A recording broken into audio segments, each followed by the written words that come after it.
Sorry, this is my second time recording this. Top 10, not really in any order, favorite Pokemon. I'm going to see Jerry Seinfeld on Thursday. Okay. The first one is the Lati twins. Now, the reason that I'm putting them here is because, well, you see, the first Pokemon movie I ever saw was the one with them in it. And, yeah. Now, next up we have a Pokemon that isn't exactly the most pretty Pokemon, but a Pokemon that's very close to me nonetheless. You see, Sigilyph was in almost every playthrough of a Pokemon game. There's always one member of my team that rises to the top, right? Especially if they're a Togekiss named Matt Smith. But we'll get to Matt Smith. Don't worry, Togekiss fans, aka me. We'll get to Matt Smith the Togekiss, and you will finally know why in the world I had a Togekiss named Matt Smith. Anyways, Sigilyph he was actually one of those first, as I like to call them, Pokemon heroes. Get it? Because that's the name of the Latias movie, the movie that I just talked about a few seconds ago. Anyways, yeah, Sigilyph was one of the first ones of those, like, even before that certain Togekiss. Next. Okay, now, number... technically 7, I guess? Or 8, if the Lati twins were sharing one spot. Anyways, we have Espeon. Now, the reason I like both Espeon and Umbreon, but I chose Espeon because even though Espeon is officially the day to Umbreon's night, it still has a purple, which purple can actually work for both day or night. It's not like Umbreon where it just screams blackness and darkness and soul, and it doesn't have... It also... Another thing it has over Umbreon is it does not have a Pokedex entry where it talks about squirting poison in your opponent's eyeballs. It's a fact. Look it up. I don't know why I keep quoting that. Oh yeah, also it was in that Lati Twins movie, so I guess that might be another reason. But also, I guess I just kind of like cat Pokemon. And I mean, this one has 2 tails. Also, I didn't realize it at first, but apparently Tauros has 3 tails. But yeah, that's just one of those things that you think is that's actually supposed to be obvious, but you don't notice it. Anyways, number 6, I guess, technically. This is technically a top 9. Technically a top 10. So, number 6, I guess, we're going to count the Lati Twins as 2 different Pokemon. Or maybe this will just be a top 9. Okay, so then, number 6. Number 6, Tepig. Now, a lot of people didn't like the 5th generation. You're going to see, I'm not one of those people. Even though the first game I actually had was X and Y. Now, one reason I'm putting Tepig on this list is because because of Blowham the Tepig and his partner Tusks, because I love Mystery Dungeon, but the only Mystery Dungeon game I don't own that wasn't the ones that were only released in Japan is Gates to Infinity. Sad, I know. I also don't have Explorers of Sky, but anyways, I also just kind of love it's got like that pigtail thing, and he's just really happy and cheerful, even though you'd think that because he's bacon that cooks itself, he'd be living in constant fear, but no, he's aware of what he is, he's aware that he's delicious, and yet he is able to continue living life, because he knows that people love him and won't eat him. It's like people that have pigs for pets in general. The pigs, at first they're nervous because well, they're pigs. They've seen all their other pigs get cut up and eaten. But he feels fortunate enough to know that he isn't going to be your redneck grandpa's dinner. He is your friend. Speaking of 5th generation Pokemon that are unpopular, number 5, Trubbish. Oh boy, am I gonna get some hate for this one, but I think Trubbish is actually one of the cutest Pokemon ever. I know, it's a garbage bag. And normally I wouldn't find a garbage bag cute. I mean, Garbodor is not cute, okay? Garbodor is an ability-stealing jerk who has cigarette butts for fingers. But Trubbish is... well, I think the best way to put it is, because, you see, it's kind of got, like, little Tepig bunny ears, which is really cute. And also, whenever you use, takedown or on it, I feel the need to make this joke. Time to take out the adorable trash.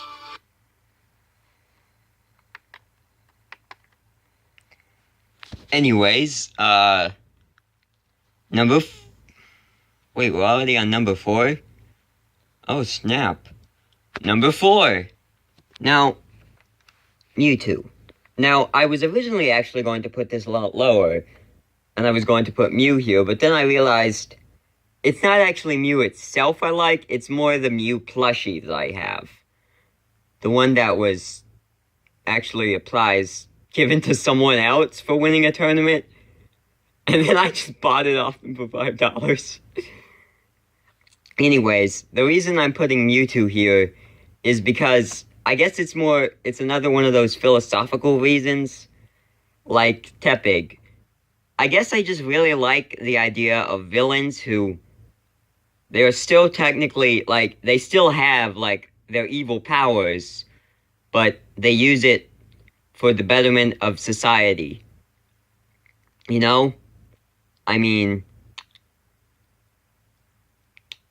and it may also be because I get just a little nostalgic remembering all the times watching the first movie with my dad. Anywho, yeah, I guess I just really like villains who aren't villains anymore, but still have, like, their, I guess, for lack of a better word, magic. Villains that still have magic. Now, why does that sound familiar? Gee. Yes. So, put simply, I love Mewtwo because Starlight Glimmer.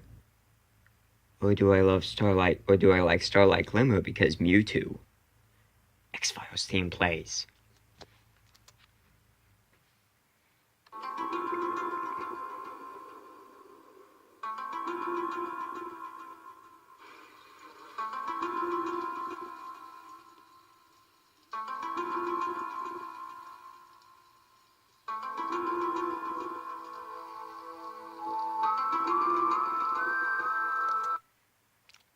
Oh yeah, that reminds me, at one point I think I was actually going to do my own continuation of the G-Files series by PVG, because he kind of abandoned it.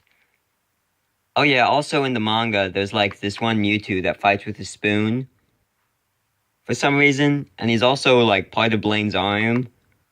But, speaking of ponies, number 3. Keldeo.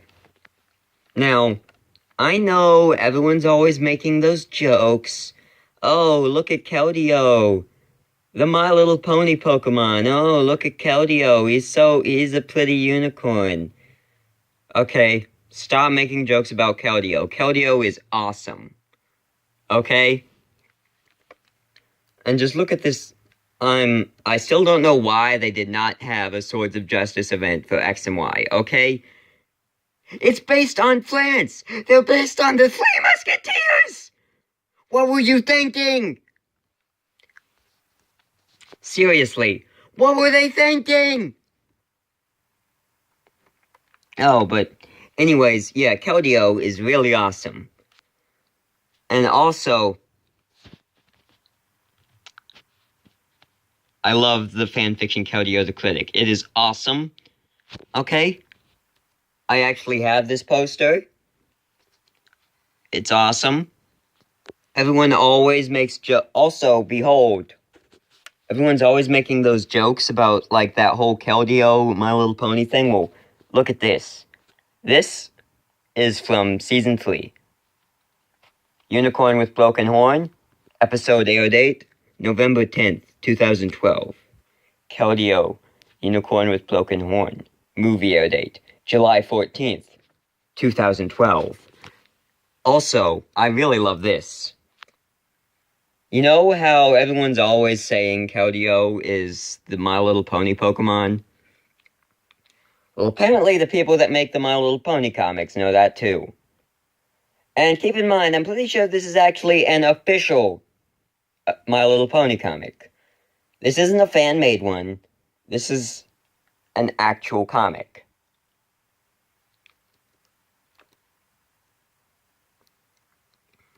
I'm not sure what happens there, but yeah, Keldeo is awesome. No questions asked. Speaking of awesome, number 2. Oh boy! People were questioning my judgment when I put Trubbish on the list. Number 2, Dunsparce. Why do I love Dunsparce?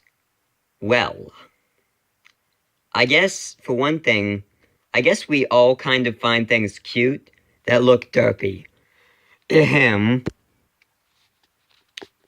Yeah. Also, fortunately, no one has changed Dunsparce's name to Muffins. Another reason is because most people don't know this. Dunsparce is actually one of the few Pokemon that can have Serene Grace. Most people, when they hear Serene Grace, they think Togekiss. But Dunsparce can have it too. And to me, that shows that even ordinary people can have extraordinary talents. Also, the Dunsparce in Mystery Dungeon. Also, it just kind of looks cool, you know? I mean, it's like a snake, but it's got wings and a drill. And also, it's just got this constant derpy look on its face because its eyes are always closed. So, like, it just looks like it's always just panicking and in need of help. Also, apparently, it has Scootaloo wings. It doesn't actually fly, though. It actually just moves. Wait a minute. Oh my god, it has Scootaloo wings. Everyone's always saying that Dodrio is the Scootaloo Pokemon. No, Dunsparce is the Scootaloo Pokemon. I have several questions. Why is James dressed up as a Moltres and... Is that a sexy Dunsparce? No. No. Anyways, now. The moment you've all been waiting for.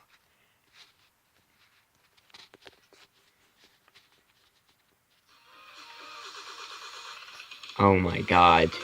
We have to sit through some guy's crappy Minecraft intro just to insert a clip from The Wizard? Are you kidding me? Super Mario Brothers! Okay, that was the joke. Now on to number 1. That's right. It's your boy, Matt Smith the Togekiss. Aw, yeah. Now, before we can get into why I like Togekiss, it's time you know the truth. This is something few people know. Why I had a Togekiss named Matt Smith. It's really silly, but prepare to find out.